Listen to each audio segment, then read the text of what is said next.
하나님의 은혜가 이 시간 우리들 모두에게 임하기를 주의 이름으로 축원합니다. 오늘 말씀의 제목 한번 따라 하실까요? 역시 안디옥 교회입니다. 아멘. 여러분들 우리 교회에 대한 소문을 들어본 적 있어요?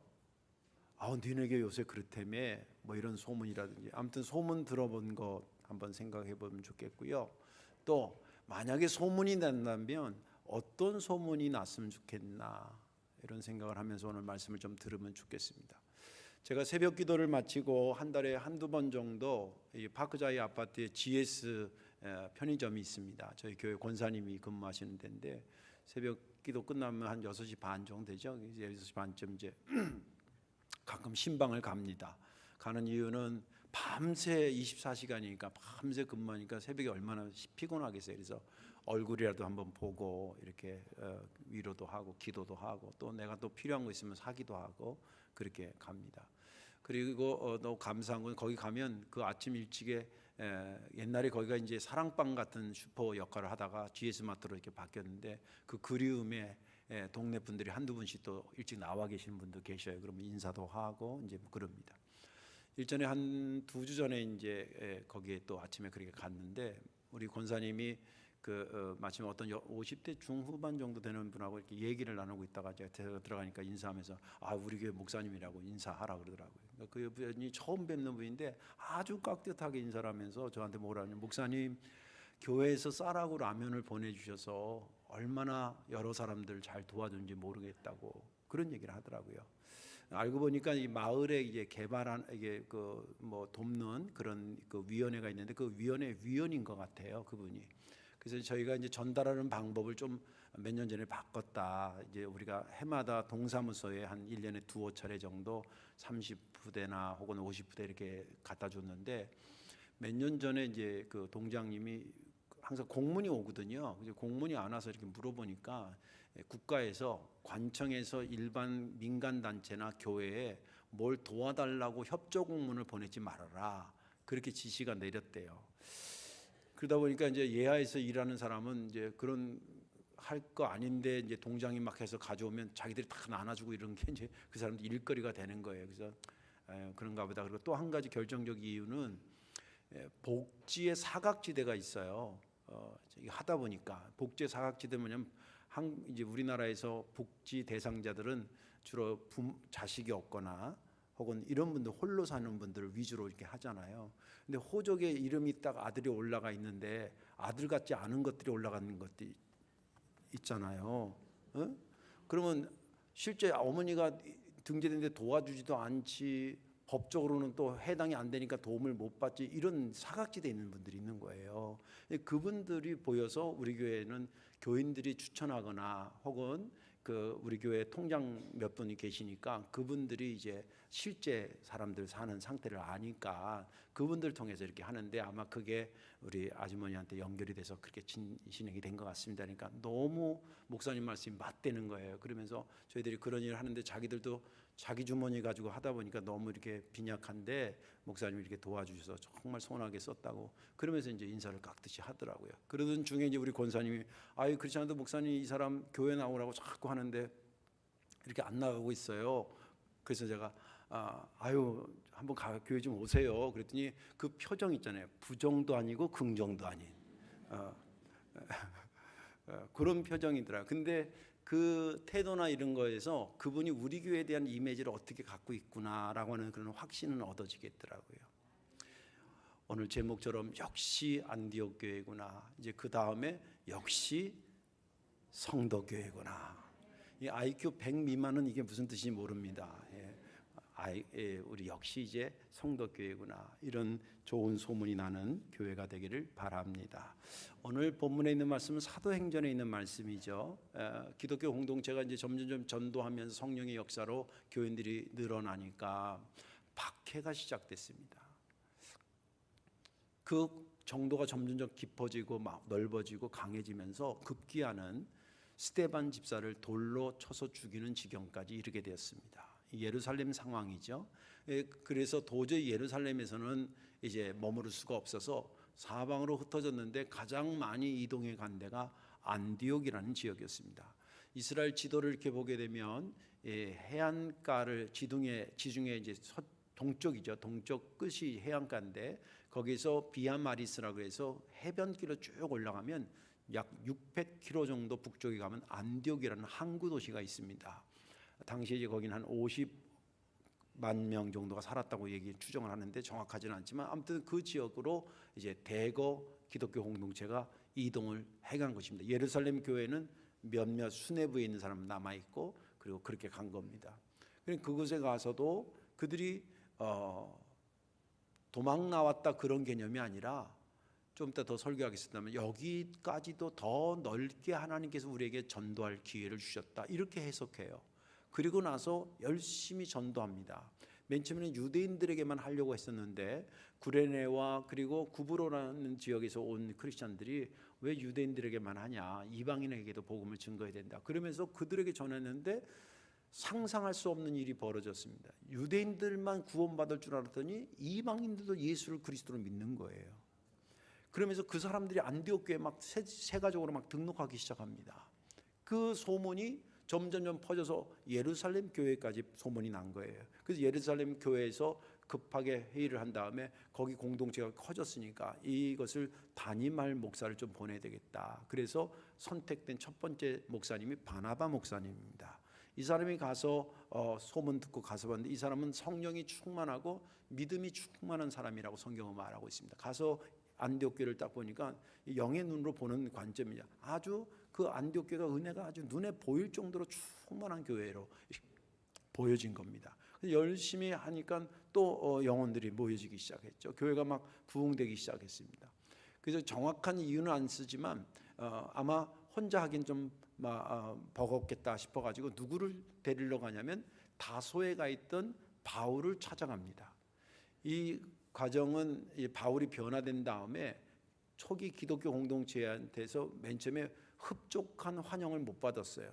그냥 일반 안 믿던 사람이 못 믿었으면 그냥 환영을 받았을 텐데 이 사람은 예수 믿는 사람들을 막 잡아 죽이는데 앞장섰던 사람이거든요. 그런 사람이 갑자기 변화되니까 저게 지금 변화된 거야 아닌 거야 이렇게 막 이게 아직 판단이 잘 안 쓴 거예요. 그랬다가 한 3년 있다가 자기 고향인 다소에 가서 그냥 홀로 외롭게 하나님과 독대하면서 10년 가까이를 지냅니다. 그것을 늘 안타까워 여겼던 사람이 누구냐면 바나바입니다. 그분이 이제 가서 그 바울을 데리고 옵니다. 그래서 안디옥 교회에서 같이 사역을 하면서 많은 사람들이 그들을 통해서 하나님 말씀을 배우고 교회가 점점점 부흥되기 시작합니다. 그런 즈음에 예루살렘 교회에서 예언의 은사 받은 몇 사람이 와서 안디옥 교회에 와서 말씀을 증거했는데 그 내용 중에 조만간에 큰 흉년이 들 거다. 그랬더니 실제 글라디오 황제 때에 큰 흉년이 들었다는 거예요.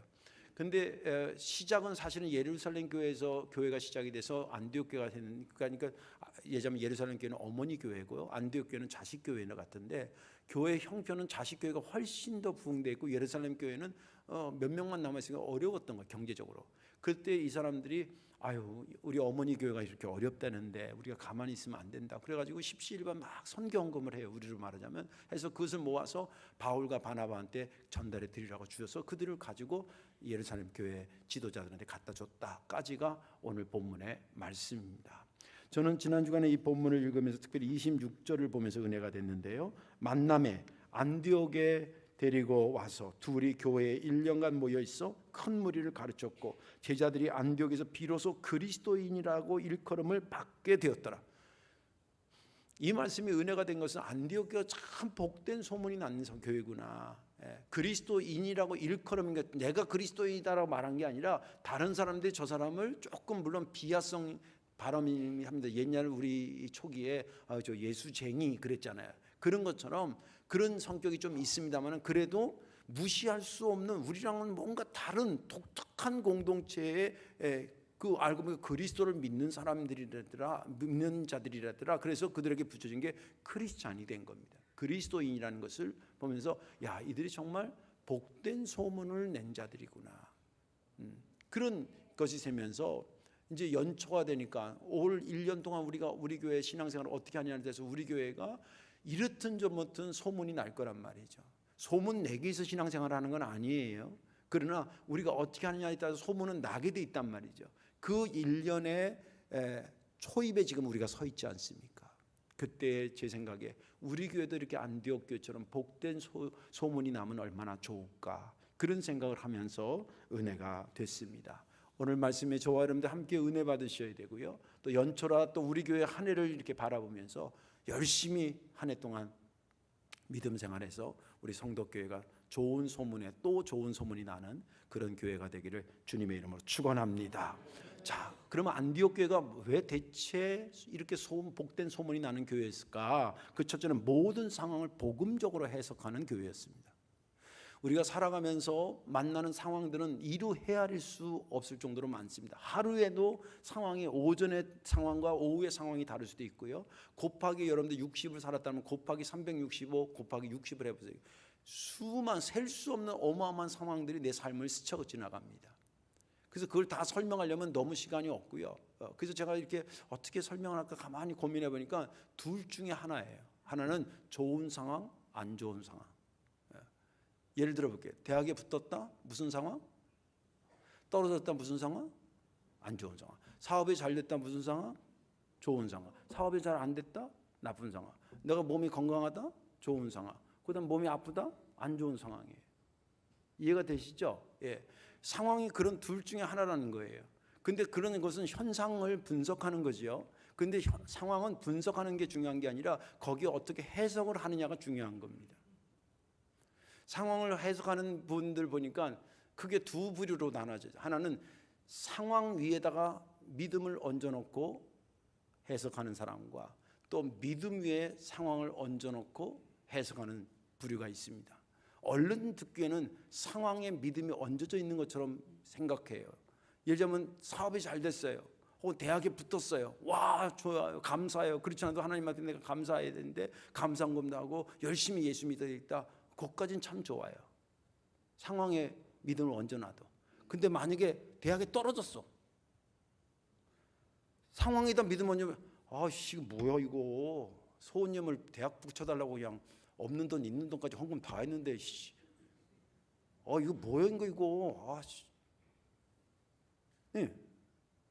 이해가 되시죠? 상황에다 믿음을 올려놓으면 이럴 때도 좋고 저럴 때도 좋아야 되는데 이럴 때는 좋은 듯한데 저럴 때는 문제가 된다는 거예요. 그건 완전하지 못한 거지요. 성경은 하나님은 우리에게 어떻게 해석하라고 그러느냐? 믿음 위에 상황을 얹어놓고 해석하라는 거예요. 사업이 잘 됐다. 할렐루야 감사합니다. 열심히 하겠습니다. 그렇게 하면 돼요. 상관없어요. 근데 사업이 안 됐다. 하나님 이 원인이 어디 있습니까? 제가 이것을 통해서 하나님께 저에게 주신 메시지가 뭡니까? 저는 하나님은 항상 궁극적으로 우리를 선한 대로 인도하신다는데 이것이 지난 다음에 어떤 선한 것을 나에게 주시려고 합니까? 이렇게 해석하는 거예요. 이거 복음적 해석. 복음적 해석이라는 것은 긍정적 해석하고는 좀 달라요. 복음적 해석이라는 것은 하나님의 관점에서 해석하는 걸 얘기하고 있어요. 정신의학적으로도 부정적인 사람보다 긍정적인 사람이 성공할 확률이 높대요. 긍정적인 사람이 부정적인 사람이 긍정적인 사람보다 우울증에 걸릴 확률이 높대요. 그래서 적극적이고 긍정적으로 생각하고 이런 말도 그렇게 하라고 그렇게 하는데 그 사람들이 분석해 보니까 긍정적인 사람의 퍼센티지가 종교를 갖고 있는 사람의 퍼센티지가 높더라는 거예요. 그런 차원에서 그런데 얘기하는 게 아니라 하나님의 관점에 복음적 해석이 아니라 하나님의 관점에서 그 일을 보라는 거예요. 내 입장에서 생각하지 말고.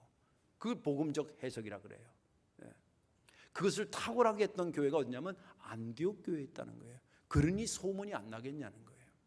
크게 두 가지를 제가 그러니까 안 좋은 상황에서 그가 어떻게 복음적으로 해석했는지 좋은 상황에서 어떻게 복음적으로 해석했는지를 소개하려고 그래요. 그 두 개 다 공통적인 것은 복음적으로 상황을 해석했다는 거예요. 첫 번째 안 좋은 상황에서 그들이 복음적으로 해석했다는 것은 19절 말씀을 보겠습니다. 그때 스데반의 일로 일어난 환난으로 말미암아 흩어진 자들이 베니게와 구브로 안디옥까지 이르러 유대인에게만 말씀을 전하는데 이 19절을 말씀은 우리들에게 그 당시의 상황을 설명하고 있고 그리고 그 상황을 어떻게 해석했는지를 가르쳐주고 있어요. 어떤 상황이냐면 스데반이 돌에 맞아서 그렇게 핍박이 심한 상황이었다는 거예요. 상황은. 그리고 그러니 상황이 그래서 피난 나가서 안디옥에 지금 거처하는 상황이 됐다는 거예요. 좋은 상황이에요, 나쁜 상황이에요? 나쁜 상황이죠. 안 좋은 상황이죠. 근데 거기서 그들이 해석을 어떻게 했다고? 복음적으로 해석했다는 거예요. 어떻게 해석했냐면 하나님께서 예루살렘에서만 복음 증거하지 말고 유대인에게만 복음 증거하지 말고 더 넓게 더 많은 사람들에게 이방 사람에게까지 복음을 증거하라고 우리를 그쪽으로 옮겨가셨구나. 그러니 거기 와서 부지런히 복음 증거해야 되겠다라고 해석했다는 거예요.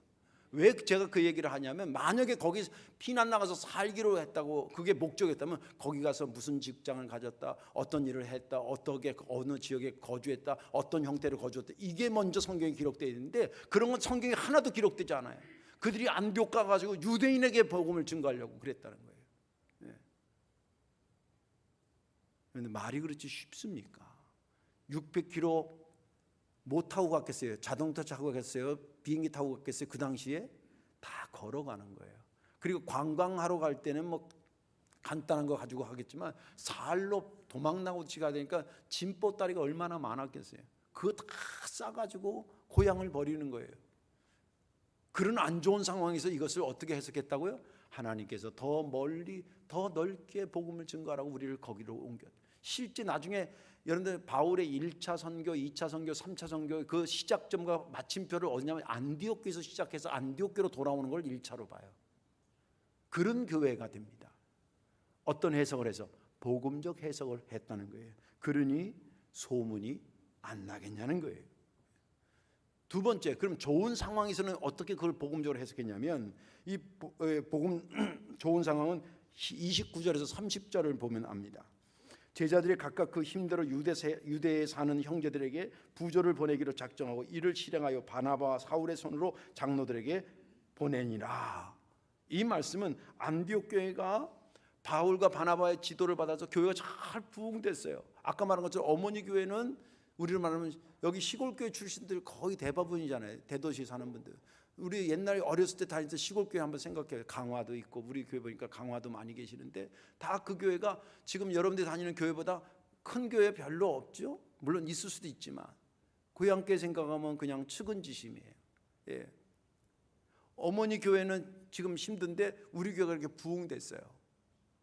그리고 또 더군다나 흉년이 들었어요. 어려움이 생기면 어려운 사람이 먼저 충격을 받잖아요.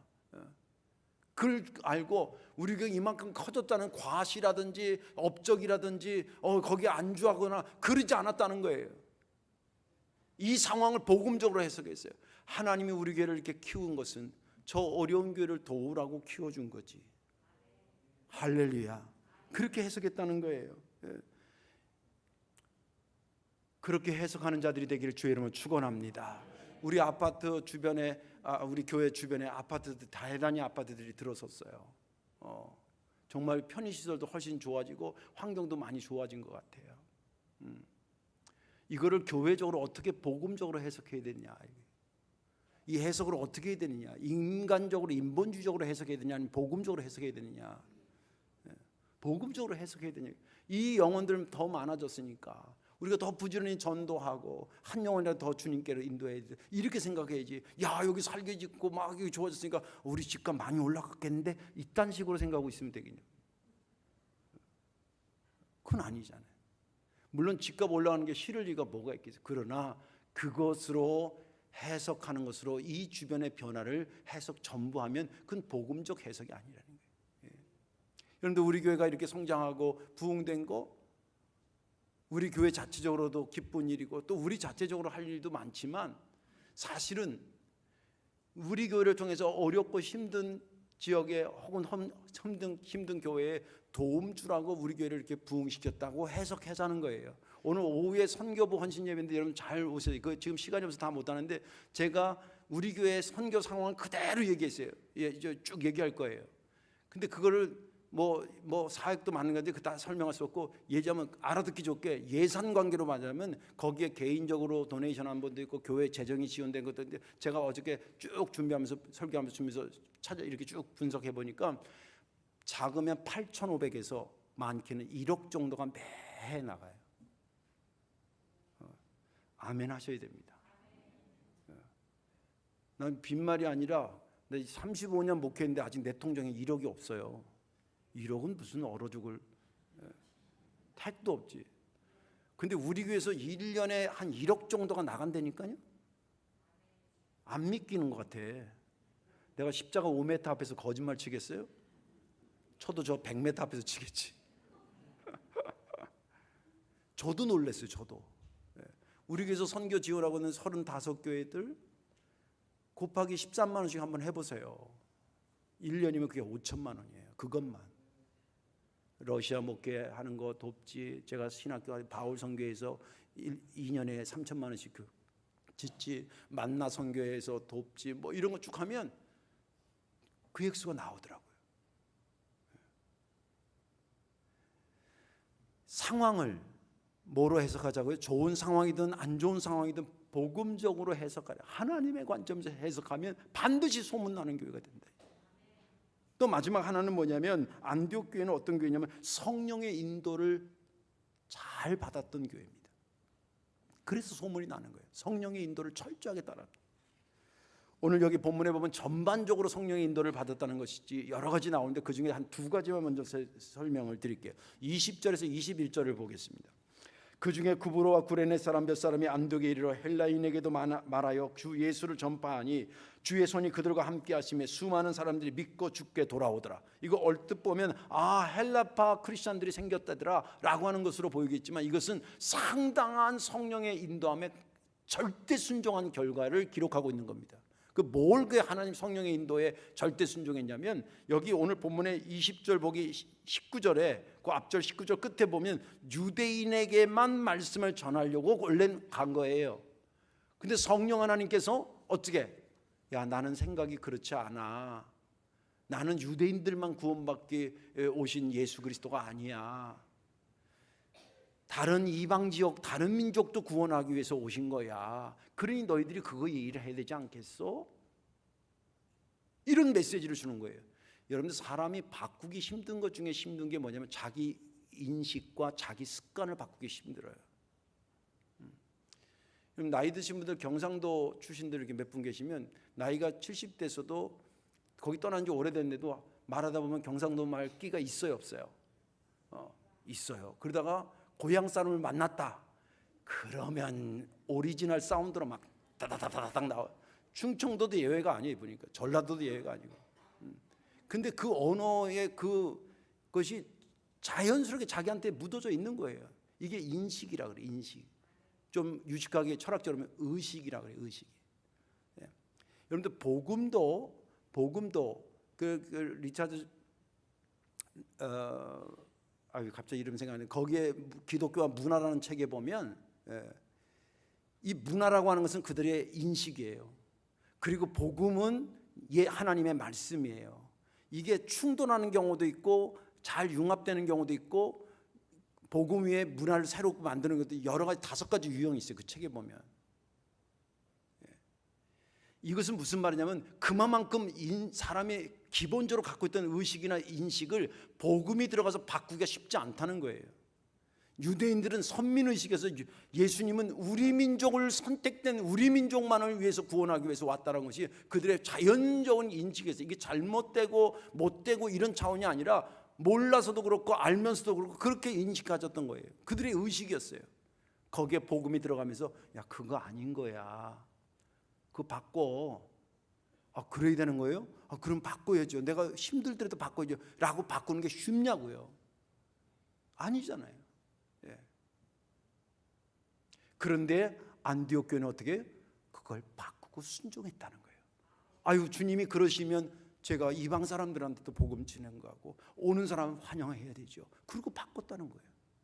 또 한 가지는 25절과 26절에 나타나는 것이었는데 바나바가 사울을 찾으러 다소에 가서 만남에 안디옥에 데려와서 둘이 교회에 1년간 모여서 큰 무리를 가르쳤고 제자들이 안디옥에서 비로소 그리스도인이라 일컬음을 받게 되었더라. 아까도 읽었던 부분인데 이거 얼른 보면은 바울이 바나바가 그 목사님이 바울 목사님을 초청해서 같이 공동 목회를 해가지고 그 교회가 참 부흥돼서 그리스도인이라는 이름을 얻었더라. 이렇게 볼 수 있잖아요. 여기도 강력한 성령의 인도함에 순종한 안디옥 교회의 교인들의 모습이 담겨져 있어요.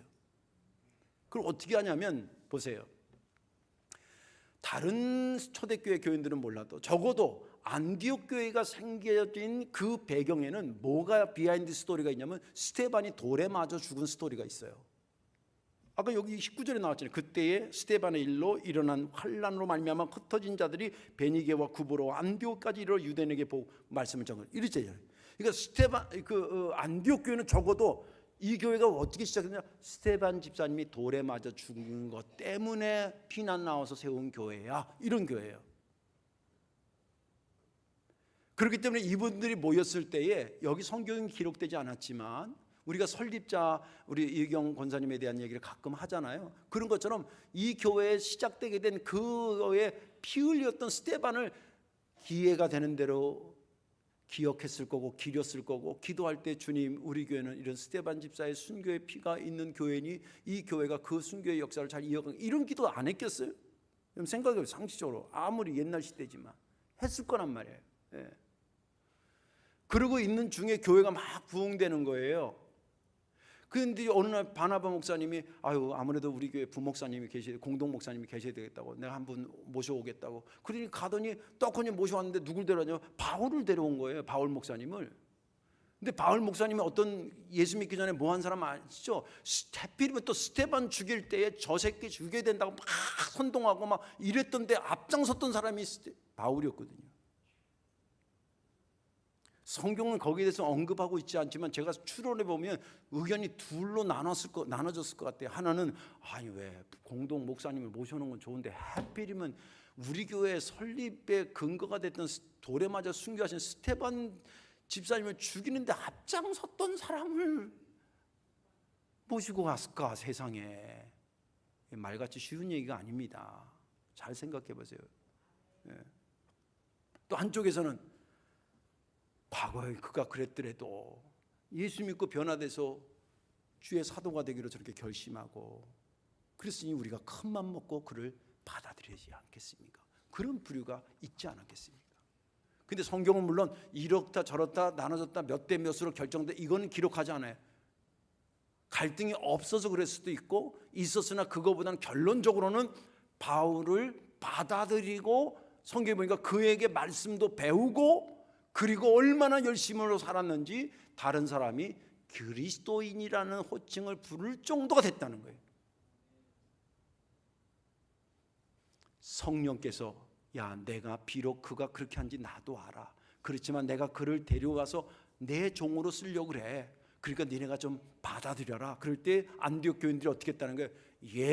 성령님이 그렇게 원하시면 저희가 순종해야지. 그리고 기꺼이 받아들였다는 거예요. 이게 쉬운 일입니까? 그러니 이 교회가 소문 나게 될 수밖에 없었던 것입니다. 이제 말씀을 정리하겠습니다. 우리가 지금 안디옥 교회가 복음적으로 해석하고 성령의 강력한 인도에 순종해서 그런 소문난 교회라는 이야기를 들었습니다. 올해 우리 교회는 85주년을 맞이하고 있습니다. 설립자이신 교회의 창시자이신 예수 그리스도의 핏값으로 세우시고 또 그 은혜를 우리 설립자가 권사님이 받으시고 그리고 그 이후에 85년 동안 있는 동안에 많은 믿음의 선배들의 눈물과 땀으로 어우러진 성덕교회 위에 우리가 앉아 있습니다.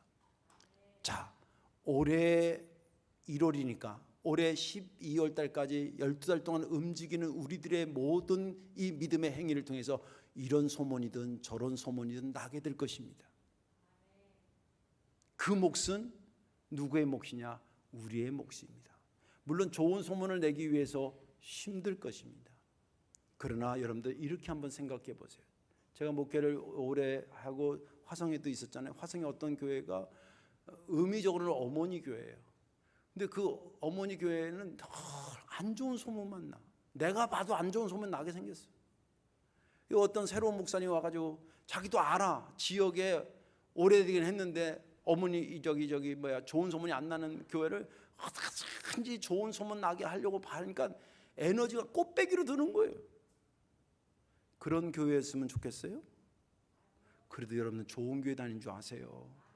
아직까지는 제가 들어보고 분석한 바로는 우리 성도교회 저 썩을놈의 교회 뭐 저거 이런 교회 소문은 없어요. 좋은 소문에 조금만 보태서 더 좋은 소문 만드는 거니까 한번 선택해 보세요. 나는 안 좋은 소문에서 좋은 소문을 만들려고 애를 쓰고 싶다가 좋을지, 아니면 좋은 소문에 조금 보태서 더 좋은 소문 만드는 게 좋을지, 행복한 교회 다니신 줄 아시고 제가 꼭 이렇게까지 가르쳐줘야 하실까.